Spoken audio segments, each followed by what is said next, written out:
Well, we're all so busy during the holiday season, it is easy to let that become a distraction behind the wheel. But tonight, one Minnesota woman has a special message for all of us about the impact of distracted driving. In tonight's great hang-up story, KARE 11's Trisha Volpe has the inspiring story of a victim who has found a new mission in life.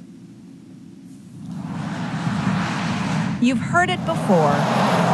It only takes a moment, and everything can change. It's been hard. It's been very hard. For Jean Johnson, someone else's momentary distraction led to her long and courageous story of recovery. How long do you have?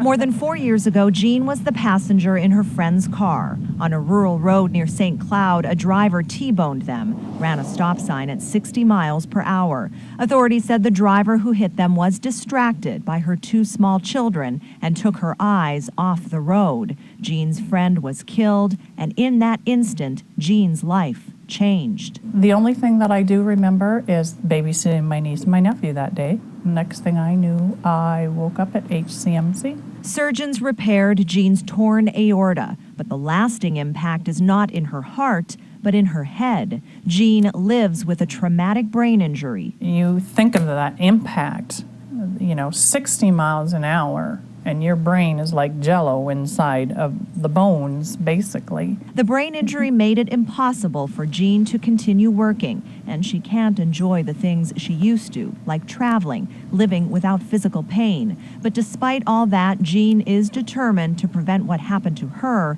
from happening to anyone else. I'm not a quitter kind of person. I just keep going and make the best of what I have. My presentation, I call it Jean's Journey, because it is a journey. We caught up with Jean at Annandale High School. Jean talked to this driver's ed class about the dangers of distracted driving, the crash, and the impact.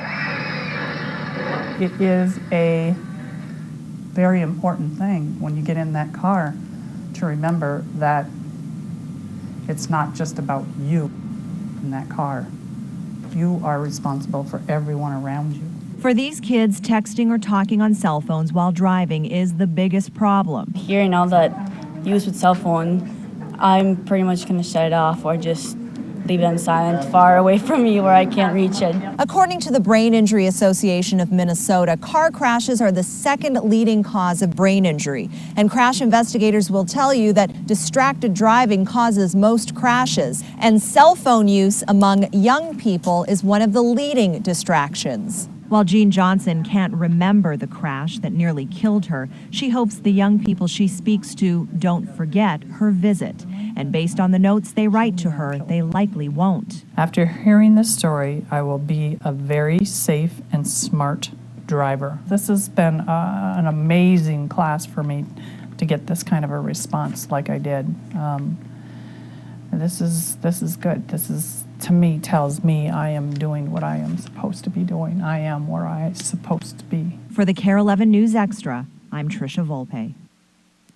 Well, according to the Brain Injury Association of Minnesota, the annual incidence of traumatic brain injury is 6 times the combined annual incidence of breast cancer, HIV/AIDS, and multiple sclerosis. To learn more about KARE 11's campaign to prevent distracted driving, the great hang-up, go to KARE11.com and then click on Health. Also, KARE 11